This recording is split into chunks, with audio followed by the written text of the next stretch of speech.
So hello and welcome, and I'm your host Konstantin Kogan, and we're here at Holistic Investments. And today I have a special guest, Brock Pierce, who is a presidential candidate in 2020, who's been a founder of USDT, one of the biggest also funds in the industry, one of the biggest projects in the industry, and generally there's an epicenter around Brock, who's helping, who's founding the Bitcoin Foundation, and who's always ready to help the community and spread the word around the cryptocurrencies. So really pleasure to have you here, Brock, today. Well, I'm glad to be here. Just one correction: I was not the or a founder of the Bitcoin Foundation. I was elected to the board to represent the industry members in 2014. And then by the board was made chairman, and the job that I was given on behalf of the industry was to distribute the authority of the Bitcoin Foundation, the original organization that kind of took over for Satoshi. We handed the keys off to MIT, and did what we could to support the emergence of other trade organizations, lobbyists, and we, for the most part, made the Bitcoin Foundation irrelevant, which was the job. Distribute the authority, spread it around. Got it. So the official title was a director of the Bitcoin Foundation, right? 2014. Well, chairman. Elected as director and then made chairman. Yeah. Got it. Thank you for this correction. So I think we're just really quickly start with all the legal disclaimers. So this content is for informational purposes only and should not construe any such information or other material as legal, tax, investment, financial, or any other advice. And now we can talk a lot about not only cryptocurrencies, but generally like what's happening lately in the space in terms of states adoption, right? We've heard recently the news about the Bitcoin accepted as a legal tender in El Salvador, and I know you've been there with the delegation and you spoke to the president. You advise the government there. So I would love to hear. I think this is the hottest news lately, and I would love to hear your opinion. What's your take on this legal tender as a first state is accepted as a legal tender, and do you foresee any next state that is issuing this news? Yeah. So we did lead a delegation, an official delegation to El Salvador. We were invited by the El Salvadorian ambassador to the United States. She came over to my house in Washington, D.C. and said, yeah, we would love to bring, love for a group of experts to come down and understand what's going on here and help us roll this out. It's a massive initiative. And so we were the first official visitors on behalf of the El Salvadorian government since COVID. So very interesting. This was the first official delegation to visit El Salvador since COVID. So it's kind of cool to ring that bell. But what I'd say is, I'm a trust but verify sort of person. And what I saw is that the president and his government, this is the real deal. They care about, service. They recognize that technology is a tool for positive transformation. They got 70% of the population is unbanked. And so this is a tool that can deliver near immediate financial inclusion. They're giving $30 of Bitcoin to every citizen. And so really exciting to see that. And keep in mind that El Salvador runs on the US dollar. And so they don't have a central bank that can, create money. And so for them, there's not a lot of downside in adding Bitcoin, which they really view the currency, I think, as the current account, the checking account, the medium of exchange. And Bitcoin really is the new savings account. And I think that parallel structure is quite possibly what we're going to see replicated around the world. I think that this could kick off a chain reaction of many other nations following suit. Places like El Salvador, historically, it hasn't worked for them. There's not a period of time in recent history where it's working for them.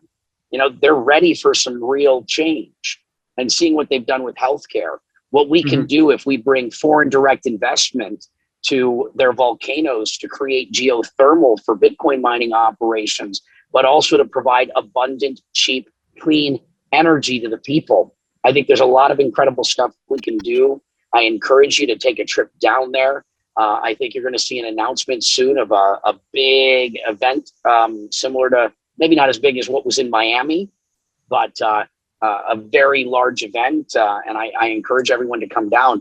We would love to see this as a success story. El Salvador, I believe, already has the highest Bitcoin adoption of any country in the world. And this is just the beginning of things rolling out. It is going to be the first country in the world where Bitcoin adoption is, nearing 100%.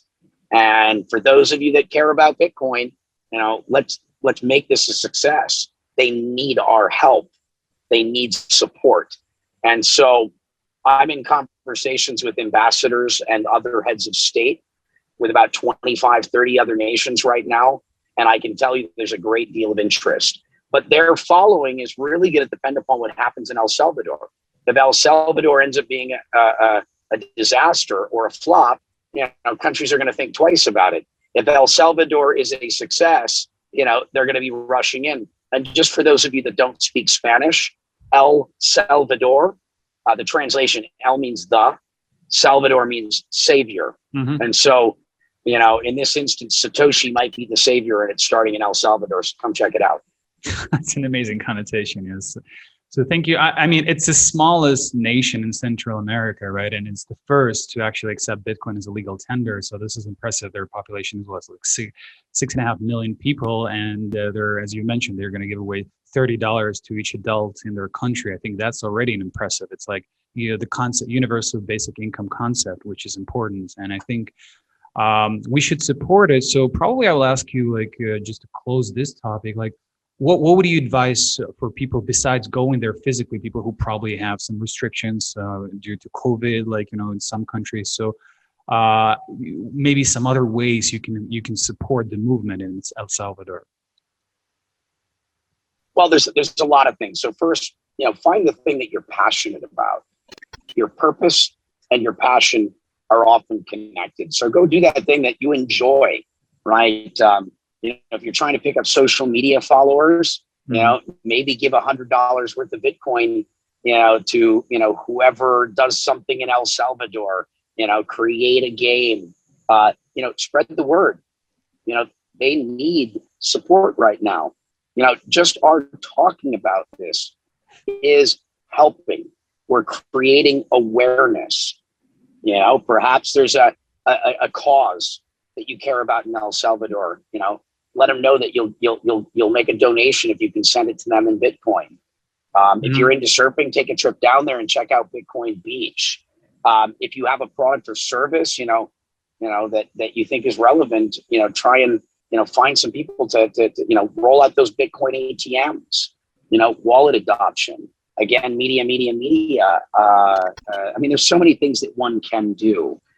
Try to do that thing that makes you feel best, right? That makes you feel good. And also start thinking about, because it's not just El Salvador, where else can we do something? Start thinking about this in the context of your home nation, or maybe the nation of your ancestors or your family, maybe not even the place in which you live, because El Salvador is not alone. A lot of Central and South America has similar challenges. A lot of the Caribbean has similar challenges. A lot of Africa, a lot of Southeast Asia, even parts of Europe. This is the moment. This is the time, and start thinking about what you can do. Right? The future is going to happen to us, or it's going to happen with us. So let's get involved and go create a future that we all want to live in. And country by country. I like to think of us as the Bitcoin community as almost a nation without borders, and a nation without authority. Right? It's a kind of a decentralized nation, but there's hundreds of millions of us now, and we have maybe $2 trillion. We are a wealthy nation, and we're everywhere. The impact that we're going to be able to make in the world is the sort of thing that can change it all for the better.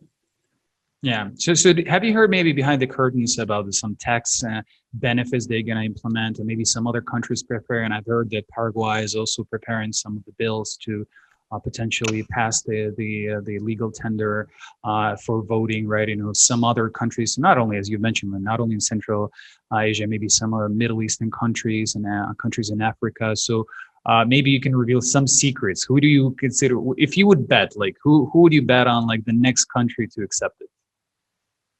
Well, there's only so much I can say, but the stuff that's public right now, obviously, is you've got stuff going on in Paraguay. You've got interest in Panama, Mexico, Colombia, Nicaragua, Brazil. Like, I mean, it's, and those are just the ones that you can kind of look up yourself online. There's a great deal of interest, and there are a number of nations that are going to follow suit as long as things are working. Now, I was just in Monaco, and Monaco didn't, nor does it have a plan for Bitcoin to be legal tender, but I said it should be. I mean, you're Monaco.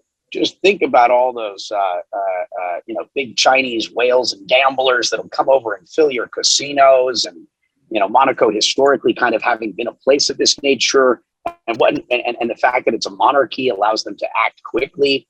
It's that's just something that I hope that Prince Albert does quickly, because why not? You're part of the European Union. You don't print your own money. Again, I think nations that don't have central banks and don't create their own money are going to be the ones that go first, because why not? There's not really any argument that I can think of that's compelling not to.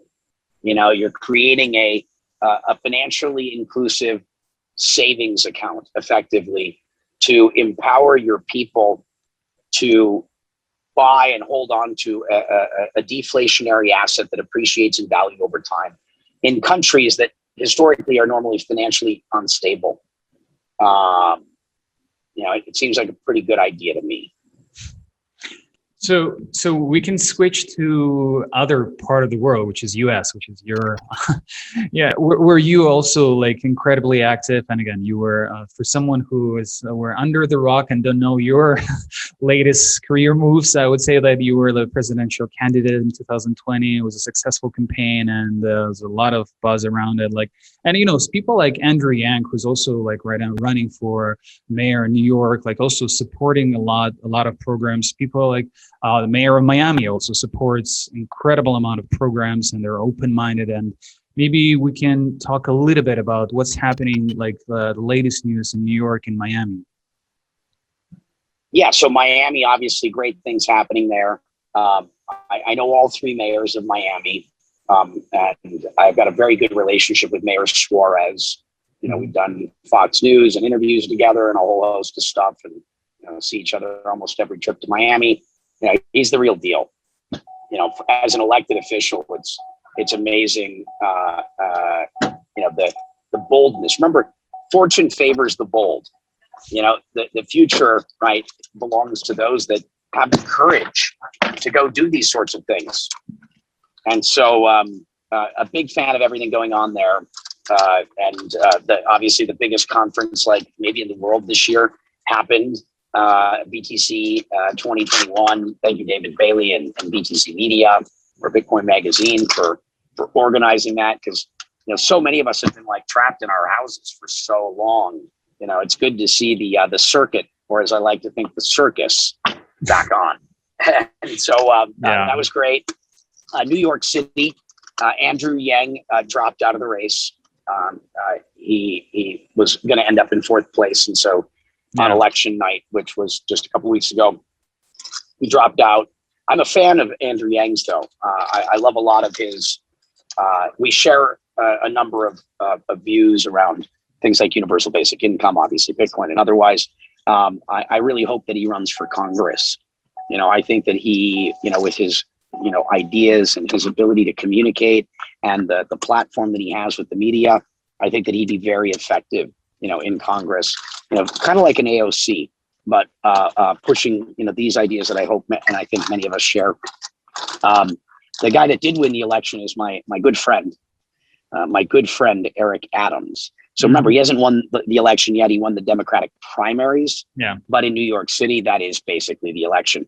I'm also friends with the Republican that won the primary, Curtis Sliwa, the founder of the Guardian Angels. So both candidates are friends of mine.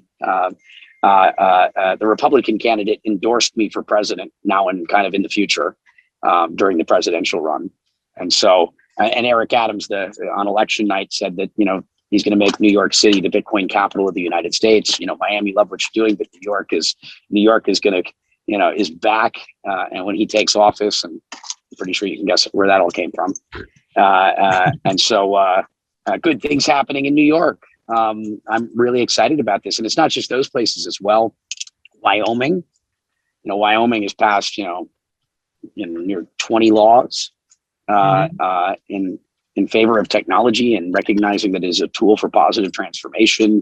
And as the world is changing, the fossil fuel revenues that they've relied upon are in decline, and they have to find new industries. And this clearly is a very good one, certainly for a liberty leaning state like Wyoming. And it's not just there because of Wyoming's leadership, right? Because of Mayor Suarez, because of soon to be Eric Adams. We're seeing South Dakota, North Dakota, Idaho, Utah, Alaska, Texas. The list goes on. There are state legislators in, about a third of the states right now that are like, we wish to be a part of this, in the same way that there's, dozens of nations saying we want to be a part of this. And I think we're not far away from that being a majority of the states and a majority of the nations. So really exciting times. It's kind of like back in the early days, it started with academia acknowledging our existence, right? Then it became kind of venture capitalists acknowledging our existence. Then it became big tech acknowledging our, financial players. And, kind of the last shoe to drop is the world's governments.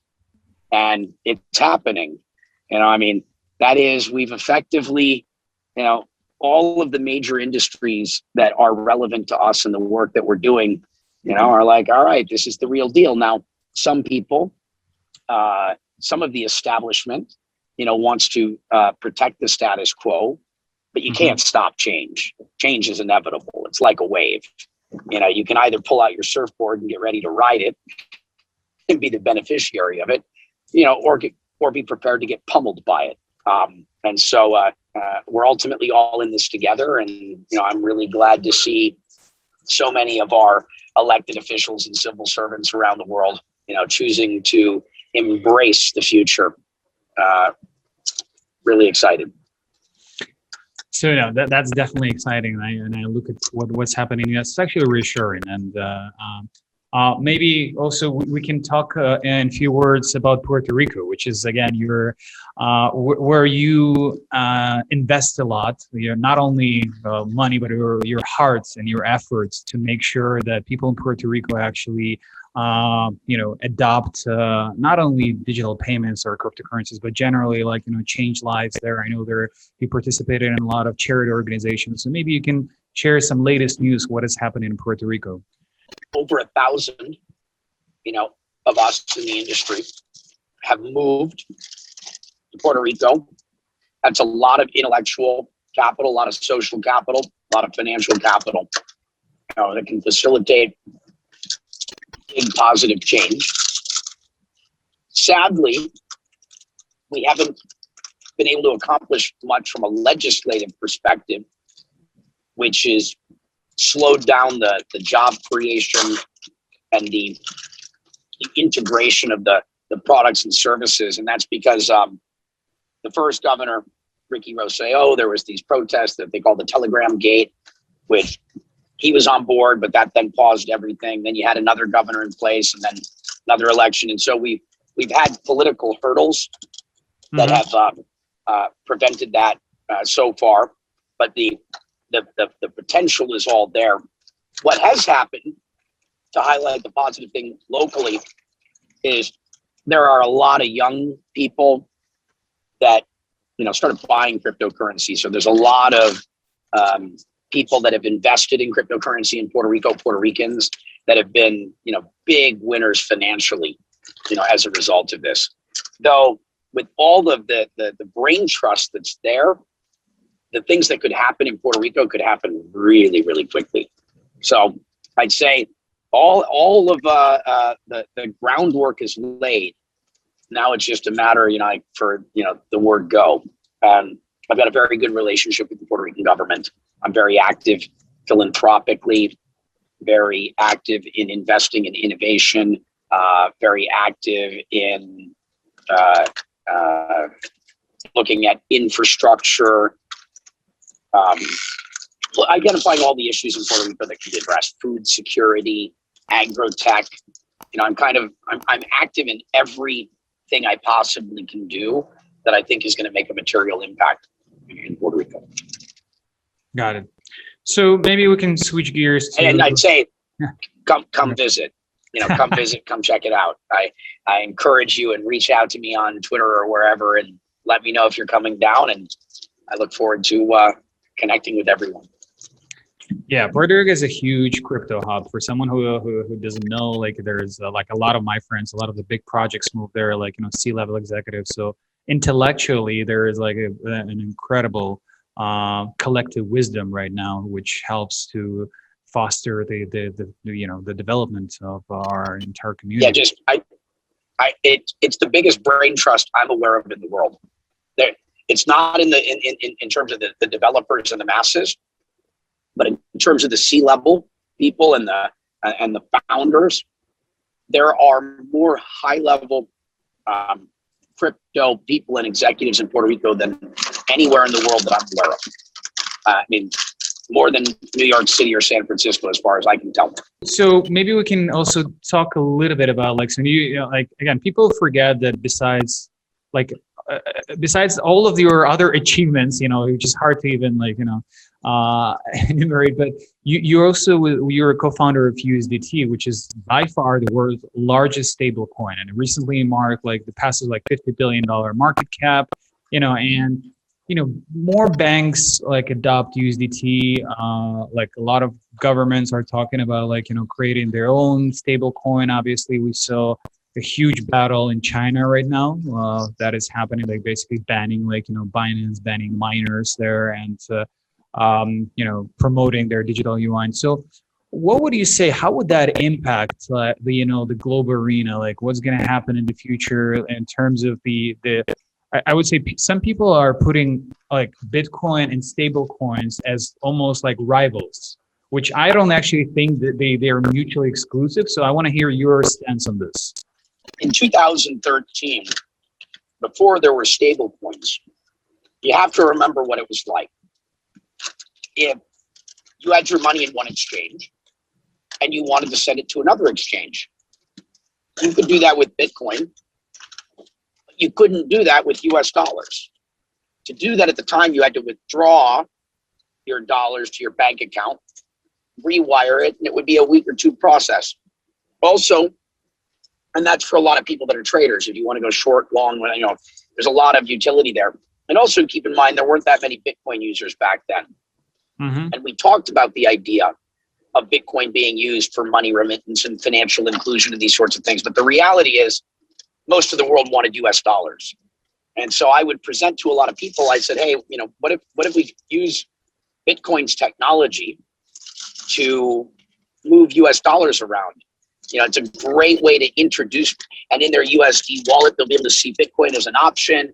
It'll be great for trading. I think that this is a thing that could unlock tremendous value within our ecosystem. And everyone thought it was a horrible idea. Everyone's like, why? We don't like fiat. Why would we want dollars? I'm like, well, but it doesn't. And everyone's like, I don't get it. Bad idea, Brock. I'm like, I'm happy doing things, whether you agree or not. And so we went ahead and we started Tether, Reeve Collins, Craig Sellers, Phil Potter, Giancarlo. It was about eight or nine of us were the principal steward. William Quigley, John Yantis. It was basically two groups. It was me and my partners and the Bitfinex team. Mm-hmm. And so we went ahead and built Tether and we launched it. And wow, kind of extraordinary how big it's become. You know, $150 billion a day in trading volume, $60 trillion a year. It's the most traded cryptocurrency by far. And governments around the world, like you said, like China, looked at what we've done and said, we're going to create the Chinese digital yuan utilizing this concept designed the way we want it. They want it, that is. And we think that we can rival and challenge the US dollar's reserve status in the world with this. I mean, this is geopolitically a more immediate challenge to the world than Bitcoin is, right? Yeah. This is kind of like the current main event. And I certainly don't think that stable coins are bad for Bitcoin. I believe the opposite. I believe that stable coins and Tether in particular is what drove liquidity and adoption and all sorts of things. I think that, you know, Bitcoin would probably be $3,000 today if it weren't for stable coins. I think it's unlocked, you know, it's 10x'd the industry and its current potential. And I also think that there's a role for both. You know, like El Salvador, I think that, you know, our central banks and these things are like our checking accounts. These are our current accounts for the foreseeable future. That's how we're still going to buy things. And, you know, Bitcoin is really replacing the traditional savings account. And that combined with things like DeFi, you know, are really going to accelerate, you know, the migration away from a bank as a savings account into an open banking system, you know, where you got your Bitcoin and you got your DeFi, and what a wonderful thing. We're going to create ubiquitous financial inclusion in the world. There's 4 to 4.5 billion people that are on or underbanked. You know, we're going to address that problem. You know, the idea that we'll be able to give out micro loans to people, you know, because that's not profitable for banks. Amazing. We'll be able to lift 1 billion people out of poverty relatively quickly. You know, so I think it's great. Yeah, no, Tether's been interesting. Also, Mastercoin was another cool project we did where we invented the ICO. You know, that's obviously been a cool one. Blockchain Capital, really exciting. We're started the first, you know, sort of venture fund in the space. Well, I'm no longer running or a partner in the fund day to day. I stopped in the middle of our third fund, but they just closed their fifth fund, $300 million fund led by Visa and PayPal. The first time PayPal has ever been an LP in a fund. You know, so my old firm is where they basically, you know, are figuring out what they're going to do, which is great. And it looks like Blockchain Capital will be a top 3 most successful fund of all time. You know, having been, you know, big investors in Coinbase and Kraken and BitGo and other, you know, everything you can kind of think of. Obviously, that's doing very well. The stable coins at Blockchain Capital, we also invented the security token with BCAP. I'm also a founding advisor and investor in T0. And, you know, through that came Spice, and out of that then became securitized currency. So basically, if someone doesn't know, that's the first tokenized fund in the world, actually, right? So I really only want the jobs that no one else is willing or able to do, which is why you'll see I'm typically involved in the pioneering of new concepts. And I'm more like a doula for creation. I'm there and, you know, help with the inception, the birth, and then I normally run off to go focus on the next issue. And then I come back a couple of years later to see how things are going, and sometimes some tweaking, sometimes like, oh God, what have you done? And there were definitely with Tether, there were some of those moments where I'm like, what are you guys doing? But, you know, whenever you're doing something really, really big and really, really well, you know, haters gonna hate. And so it's part of the process. If people are throwing stones at you, and a lot of times that's actually an affirmation that you're doing something right. But every time, always then take a step back and look at yourself and evaluate, am I doing it right? You know, what can I do better? And, but just understand when you're doing things well, you're going to get a lot of flack from people. It's just, it's part of the process. Yeah, exactly. And as we can mention openly, as you touch this topic, like with EOS for a foundation, like, I mean, it's multi-billion-dollar like raise. And yes, there were some bumps along the way and there were some challenges, but it's still like it proves, like it shows exactly how, like you, Daniel, Larimer, and some other like, team members, like, actually made it happen. Like the rest is history, right? Now there can be people who don't like EOS. There are people who are using it, but it happens, right? And a lot of your projects, like, is what I see. You are first in anything you do, so which is impressive. Like that. So I was very excited about this interview. So I want to also ask you, like, what is on your radar right now? So any other like groundbreaking technologies or any other projects that you're looking at right now, and maybe you can give us some insights. Yeah, so I'm very involved with media right now. I started my life in the entertainment business as a child actor, but I'm very involved in media, because I'm very concerned by some of what we've seen around censorship, freedom of speech in America, the First Amendment. The First Amendment isn't the first. I mean, it's not the third or the fifth. It's the first for a reason. Our voice, our ability to speak is so fundamental to liberty, to freedom, to sovereignty, that I'm engaged in media. And then media also as a medium to deliver messages. And so from the entertainment to the news, and how we interact and how we share information, think social. Got a lot of stuff going on in that area. Very active in the, call it the metaverse. And as the metaverse is being born, all of that sort of stuff, and a bunch of different things. Like if I went through all the projects, remember I have like 200 companies or projects I'm involved in. I spin a lot of plates, and ultimately because I'm not, the CEO, and most of the time, I'm often the man behind the curtain. I'm not seeking any credit. If you know, you know, and if you don't, like, I'm not here to convince you. I'm here to help you. Like, that's kind of my modus operandi or my MO, and politics obviously is core to what I'm doing. How do we avoid a revolutionary event, and how do we make this as much as possible an evolutionary event? All for one and all for all. How do we make this a scenario where the old and the wind can, the old and the new can win together? It's human nature to fear that which you don't understand. Like, that's normal. And how do you conquer fear? You conquer fear with knowledge. And so I try to spend a lot of time with, our incumbent institutions, and important people, because they can be won over. It just takes someone that can help them understand, right? You just got to help them see the light. And so, I do a lot of that work and have for a very long time in this space. Again, DeFi is super interesting. Just the back to that open banking system. These are the main things in the industry that I'm focused on. The metaverse, which is, NFTs are connected to that, but it's much bigger than NFTs. The metaverse and all that entails. I'm in banking. Remember, I've started 3 banks, and so there's some banking stuff that's there.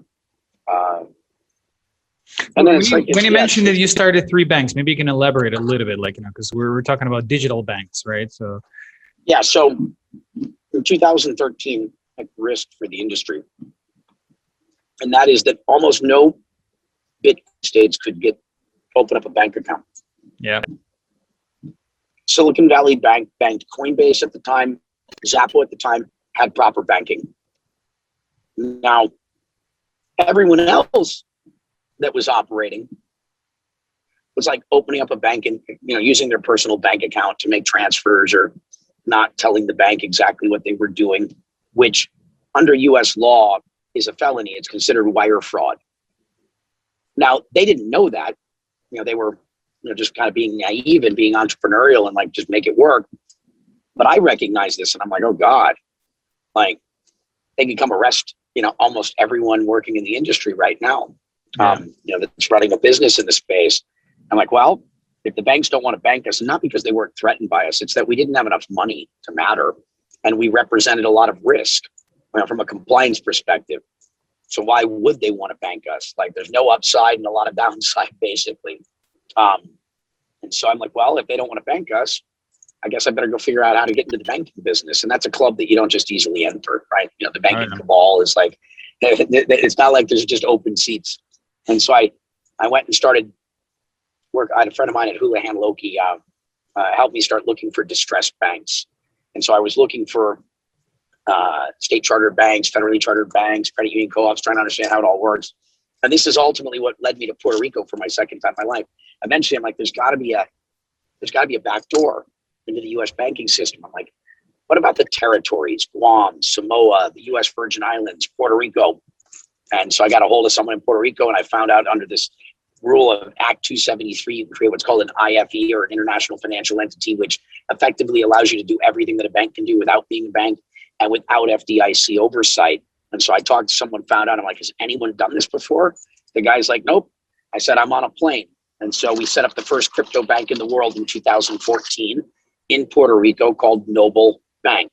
And so I've been involved in the creation of a couple of others. The one you can go check out now is Medici, like the old Medici family from Italy. And so you can go to medici.bank. And so my friend Prince Lorenzo de Medici brought him in because, you know, the Medici family started the first bank. I figured as a storyteller, we should bring them back to start the last bank and kick off the digital renaissance. And so as I think you can tell, I also have fun with story. I'm a storyteller. So I enjoy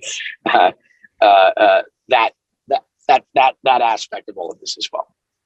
No, this is incredible, and and this is why I'm excited to go with the flow with the story. Like, you know, like for a lot of folks, I just prepare like every question. With you, it's just impossible to, you know, collect all your achievements into one. So like, you know, we're trying to just unwrap it like slowly. And so you also have several. You've invested in several funds, but you also run several investment firms, right? So maybe you can say a few words about your investment approach. You know, like what if there's some people who are now like projects who are excited to pitch you their project, like, so what they should be talking about to get your attention?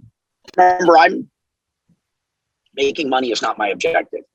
Like, you know, if someone like is pitching me on a way to make a bunch of money, that doesn't work with me. I don't even like consider any of my money, you know, my crypto, my whatever, to really be mine, right? I'm in possession of it, but I can't take it with me. I view myself as just a steward or a custodian of it. You see, I view money as a form of stored energy, and it's just what consensus is forming around which thing do we, our shared belief system. Is it Bitcoin? Is it dollars? Is it whatever? Is it gold? I just view it as a form of stored energy, and energy wants to flow like water. It's a current, see? And we're just meant to be good conductors of it, you know, to keep things flowing. And so from my perspective, it's all about purpose. Like, what is your intention? What is your mission? What are you hoping to accomplish? And you know, if you're not like trying to do something that's never been done before, then it's probably not interesting to me. You know, I'm interested in the hard jobs. You know, I'm not interested in being the fast follower. You know, I mean, there are some exceptions to every rule, but, you know, I'm not trying to like go do something, you know, maybe if it's being in a new country that it hasn't been done before. You want to go do something in El Salvador right now? That's interesting to me, right? You know, am I willing to invest in seeing this experiment in El Salvador be successful? Yeah, I am. You know, I'm interested in impact. You know, I measure my success in life not by what I have, but by the positive impact I have in the world. And so I'm a little different than your typical, you know, investor. I'm, you know, all purpose and mission. And, you know, outside of our space, I'm interested in the things that are going to change the world. I'm interested in space projects. I'm interested in healthcare. I'm interested in technology as a tool for positive transformation. And I'm also interested in developing skills. You know, so if you know, if there's some really interesting like thing, you know, I might be interested in working with you. Really just, you know, I'm paying tuition to learn, to expand my understanding of things. And so that's what motivates me. and it's ultimately people. Life is too short. I only invest and work with people I want to hang out with. That makes sense. So you already built your own tribe, and I know that's why also Puerto Rico. I mean, I would say it's revolving around like also like the fact that you are there, a lot of other brilliant people are there, like, and it attracts more brilliant people. Like this is like you created this energy there that attracts this smart capital, but not just just not money, but it's also like just people who are willing to share knowledge, right, and educate others, right? So that's why I totally understand where you're coming from. It's a mission-driven projects, right, and it's something that will truly deem to change the world. That is, if I understood it correctly, what excites you at the moment, right? So I know that you're right now in the middle of a lot of things as always, right? So I want to ask you also two questions. It's one thing like if you right now, like at this moment where you are, like if you were to define what is your purpose in life and what actually drives you, how would you describe it? Yeah, so where I'm at in that process, it's change, and through that process of saving the world. I'm not alone. Teamwork makes this collective dream work, but we truly do live through a period of time where we are facing very real existential threats, environmentally, economically, politically, geopolitically, racially. These are very challenging times, but remember, every challenge is also an opportunity. Mm-hmm. And I choose to do everything I possibly can with the time and the resources I've been given and the skills to do as much as I possibly can. I believe that this is not an accurate number. This is just a number. The odds of being embodied, the odds of being born is probably 1 in 600 billion. By impossible odds, we're here. And thank you to all of our ancestors. Wow. To be able to continually through this miracle of life, create a scenario by which I'm present, and not here to judge the past either. It's through through this history, they've been stepping stones.